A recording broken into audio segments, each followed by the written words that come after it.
Hello everyone, welcome to my channel. Criminology के एक और लेक्चर में आपको मैं वेलकम करता हूं। आज का जो हमारा टॉपिक है काफ़ी इंपॉर्टेंट टॉपिक है। इसमें हम स्ट्रेन थ्योरी के बारे में पढ़ेंगे, स्ट्रेन थ्योरी ऑफ क्रिमिनोलॉजी। और इस थ्योरी की डेवलपमेंट जो है वो किस तरह हुई, उसके अजम्पशंस क्या हैं और उसकी लिमिटेशंस कौन सी है, और करंटली मॉडर्न टाइम में इसके क्या पैरामीटर्स हैं, और जो पहले स्ट्रेन थ्योरी हुई थी या उससे और करंट मॉडर्न स्ट्रेन थ्योरी में क्या वेरिएशंस है।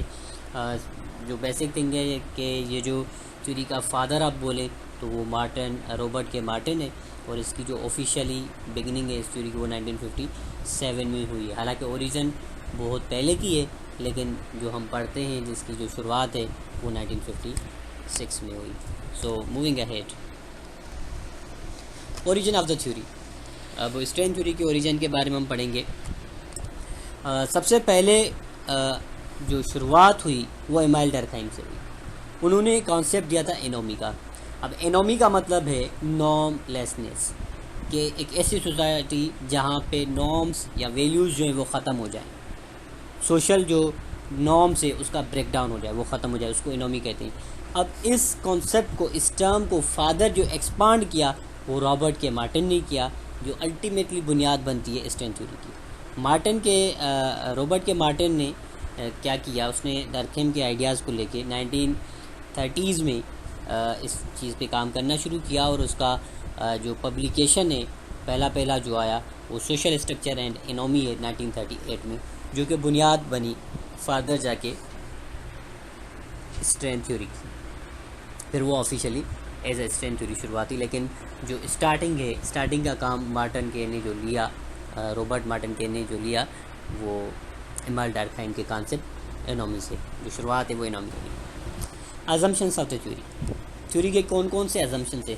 सबसे पहले ये थ्योरी कहती है कि किसी भी सोसाइटी में कुछ कल्चरल गोल्स होते हैं, कुछ कल्चरल टारगेट्स होते हैं। आपकी सोसाइटी आपसे कुछ चीज़ें एक्सपेक्ट करती हैं। वो चीज़ें क्या है? फॉर एग्जांपल वो वेल्थ है और सक्सेस है, कामयाबी है और दौलत है। ये चीज़ें हैं जो सोसाइटी आपसे तवक्का करती है।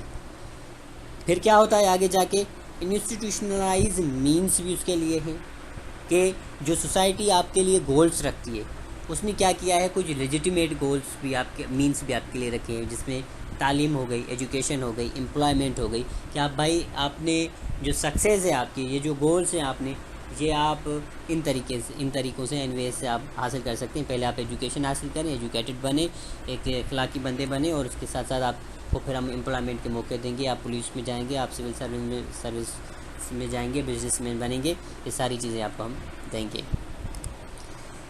तीसरी जो चीज़ है अकॉर्डिंग टू स्ट्रेन थ्योरी, कि जब ये दो चीज़ें कल्चरल गोल्स और ये मीन्स जो हैं आपस में जब क्लैश करते हैं तो स्ट्रेन पैदा होता है। अब स्ट्रेन क्या करता है कि जो गोल्स हैं उनको अचीव करने के लिए जब मीन्स कम हो जाते हैं वो इंसान को परेशान करना शुरू करता है, इंसान फ्रस्ट्रेटेड हो जाता है।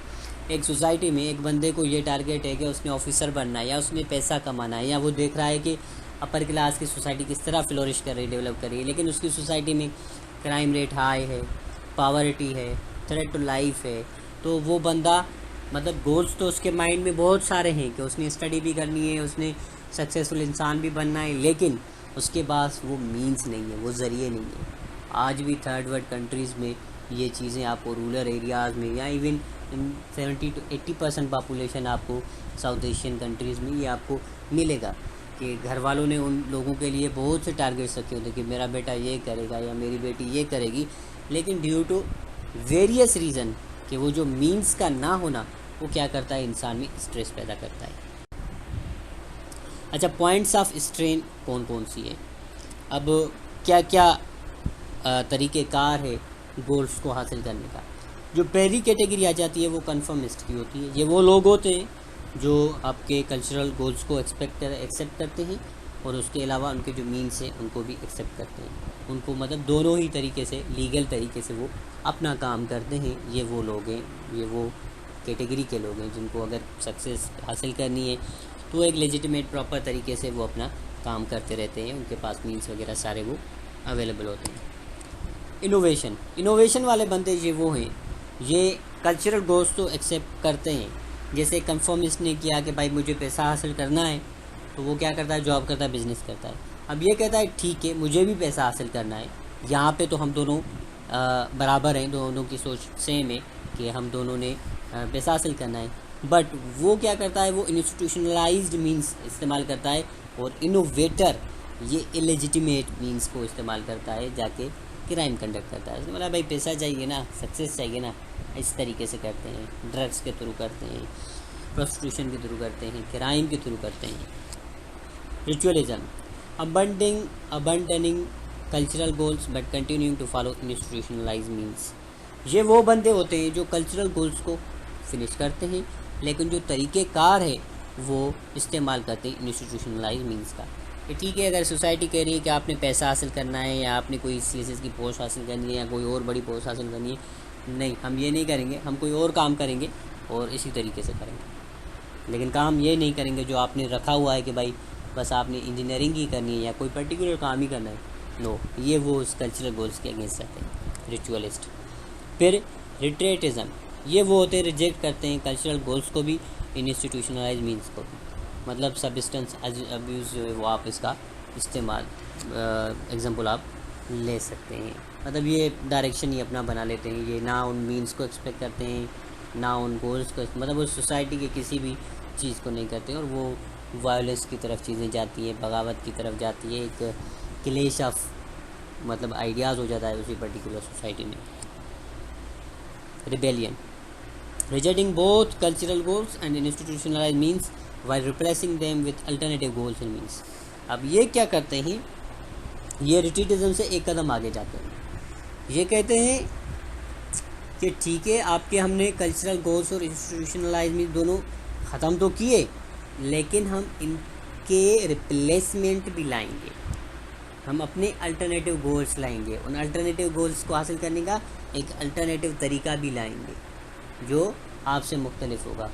यहाँ पे क्या होगा, जो एग्जिस्टिंग नॉर्म्स है, जो एग्जिस्टिंग कल्चरल गोल्स हैं, जो एग्जिस्टिंग वेज ऑफ सक्सेस है या डेवलपमेंट का जो वेज है, वो क्लेश करता है इस रिबेलियन ग्रुप से, और ये अपने नए नए तरीके से। मिसाल, एक सोसाइटी है जहाँ पे प्रोस्टिट्यूशन का काम है ही नहीं, और एक बंदा उठता है, वो कहता है कि ठीक है आप लोगों ने जो बिज़नेस करना है, मैं ये बिज़नेस करता हूँ। तो obviously that is clashing with the existing norms and values. तो जिस तरह से लोग सक्सेस हासिल करते हैं उससे तो आपका डिफरेंट है। सो वो ये पॉइंट है कि स्ट्रेन किन किन तरीक़ों से अराइज करता है, तरीक़ों से वो इंसान को क्लेश की तरफ ले जाता है। लिमिटेशंस ऑन स्ट्रेन थ्योरी, कौन कौन से लिमिटेशंस हैं, कौन कौन सी वो रुकावटें हैं जो इस थ्योरी के रास्ते में आ रही हैं और इस थ्योरी को वीक बना रही हैं। सबसे पहले over emphasis on economic goals पे ज़्यादा फोकस है। Criticised for focusing too much on economic success is the primary goals. ये जैसे ही हमारी अब तक डिस्कशन हुई है उसमें टारगेट हमारा फाइनेंस ही रहा है, कि इसका सबसे बड़ी यही इसकी क्रिटिसिज्म है कि और चीज़ों को इग्नोर करके सिर्फ फोकस है कि सिर्फ इकोनॉमिक, सिर्फ पैसा पैसा पैसा यही हासिल करना है। यहाँ ऐसे समझें कि सक्सेस का पैरामीटर पैसा ही है स्ट्रेन थ्योरी में। इग्नोरिंग स्ट्रक्चरल फैक्टर्स, जो स्ट्रक्चरल फैक्टर्स हैं, सोसाइटी किन रूल्स पे, किन प्रिंसिपल्स पे बनी हुई है, उनको बिल्कुल इग्नोर करती है। Doesn't adequately address how larger social structure and inequality contribute to crime. ये बताती नहीं है कि सोशल स्ट्रक्चर और इनइक्वालिटी किस तरह क्राइम में। ऐसा नहीं कि बंदे के पास पैसा नहीं है कि ठीक है, अब दुनिया का हर बंदा जो पैसा नहीं कमा सकता या एग्ज़ाम पास नहीं कर सकता, जॉब नहीं ले सकता, वो हर कोई तो क्राइम नहीं करता ना। कुछ ऐसे लोग हैं जो सिस्टम की वजह से इन्वॉल्व होते हैं। अब लॉ एंड ऑर्डर सिचुएशन ख़राब है तो बंदा वो मौके पे चौका मार के क्राइम करता है, तो इसमें हम स्ट्रेन को तो नहीं ला सकते ना। या उसके अलावा जो इनइक्वालिटीज़ है, एक अपर क्लास है, एक मिडिल लोअर क्लास है, वो बंदा देख रहा है कि यार जो एलीट है वो मेरे सारी चीज़ें खा रहा है, कमा भी मैं रहा हूँ, सारा कुछ मेरा है, मेरी सारी चीज़ें हैं, लेकिन उस पर एंजॉय वो कर रहा है। तो अल्टीमेटली वो क्या करता है, क्राइम को कमिट करता है। सो सिर्फ इकोनॉमिक मीन्स नहीं है क्राइम की तरफ ले जाने के लिए। Moving ahead, limited predictive power, difficulty in predicting individual behaviour solely based on strain theory. तो अगर आप सिर्फ स्ट्रेंथ थ्योरी पे खड़े होके क्राइम के लिए बताएंगे क्राइम इस वजह से होता है, तो इसमें आपके लिए सबसे बड़ी ये लिमिटेशन है कि प्रिडिक्टिविटी पावर नहीं है कि इंडिविजुअल बिहेवियर को आप प्रिडिक्ट करें कि इस बंदे का बिहेवियर कैसा होगा, उसका फ्यूचर क्या होगा, उसका आउटलुक क्या होगा। You can not. Cultural variations assumes universal cultural goals and means which may not apply to universally across different societies।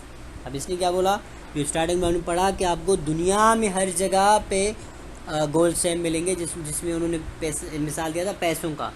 ठीक है, किसी हद तक ये बात तो दुरुस्त है कि पैसा हर सोसाइटी में कमाया जाने का मतलब एक टारगेट होता है कि पैसे को कमाया जाए, लेकिन not everything, money is not everything. दुनिया में और भी सारे गोल्स सोसाइटी एक बंदे के ऊपर रखती है, तो जो गोल्स हैं वो वेरी करते हैं। आप कल्चरल जब डिफरेंट देखते हैं, सब कॉन्टिनेंट का कल्चर डिफरेंट है, अफ्रीकन डिफरेंट है, Latin American and American culture, तो ऑब्वियसली वहाँ पे डिमांड भी डिफरेंट है, चॉइस और जो फ्यूचर के करियर की चॉइसेस है वो भी डिफरेंट है। Neglect of white collar crime primarily focuses on street crime and may not fully explain corporate or white collar crime। दूसरा इसका जो बड़ा लिमिटेशन है इसके ऊपर, यहाँ क्रिटिसिज्म है यू कुड से, कि वो ये है कि फोकस क्या है स्ट्रीट क्राइम पे है, इंडिविजुअल क्राइम पे, जो बंदे करते हैं फाइनेंशियल वगैरह इस तरह की चीज़ें करते हैं। जो वाइट कॉलर क्राइम है, जो इलीट क्राइम कर रहा है, जो कॉरपोरेट क्राइम है, कोई मल्टीनेशनल कॉरपोरेशन जो क्राइम कर रही है, ये अलग अलग हमने कॉन्सेप्ट पहले किए हुए हैं, जो लेक्चर्स हमारे वाइट कॉलर थ्योरी भी है, वाइट कॉलर क्राइम पे भी किया है, उसके अलावा कॉरपोरेट क्राइम पे भी किया है। तो आप इनके बगैर भी तो आप नहीं प्रिडिक्ट कर सकते, नहीं क्राइम को डिफाइन कर सकते, क्योंकि there are multiple manifestations of crime, multiple causes है, मल्टीपल वेज है, मल्टीपल उनकी शक्लें हैं। एक क्राइम जो आपका लोअर मिडिल क्लास गरीब तबका करता है उसके वजूहत अलग है, लेकिन आपका एलिट भी तो करता है। एलिटिस्ट जो करप्शन है या उनकी जो क्राइम करने की जो एरियाज़ हैं वो भी तो हिडन नहीं है, they are also present obvious. तो ये वो चीज़ें हैं जो इस पर क्रिटिसिज्म बनती है। Over emphasis on economic goal, structure को जो सिस्टम है उसको इग्नोर करना, लिमिटेड पावर है प्रेडिक्टिविटी का, कल्चरल वेरिएशन पे फोकस नहीं है, वाइट कॉलर और कॉर्पोरेट क्राइम की बात ही नहीं है। अच्छा, इसकी एक डेवलपमेंट है जो मॉडर्न है, जो इसको थोड़ा सा पावरफुल बनाती है। जनरल स्ट्रेंथ थ्योरी के नाम से ये कॉन्सेप्ट है, ये डेवलप किया रॉबर्ट एग्न्यू ने। Expound strength theory to include various sources of strain beyond economic goals. इसने क्या किया, इसने देखा कि जो प्रीवियस वर्क था रॉबर्ट के मार्टिन का, जिस पे इकोनॉमिक गोल्स की वजह से बहुत सारा क्रिटिसिज्म भी हुआ, तो इसने क्या किया कि पर्सनल रिलेशनशिप जो हैं और उसके अलावा failure to achieve positively valued goals, इन सारी चीज़ों को मतलब ऐड किया कि जो पर्सन टू पर्सन रिलेशनशिप पे या फिर अगर कुछ पॉजिटिव गोल्स हैं वो भी अगर अचीव नहीं होते तो इंसान में स्ट्रेन आ जाता है, फ्रस्ट्रेशन आ जाती है।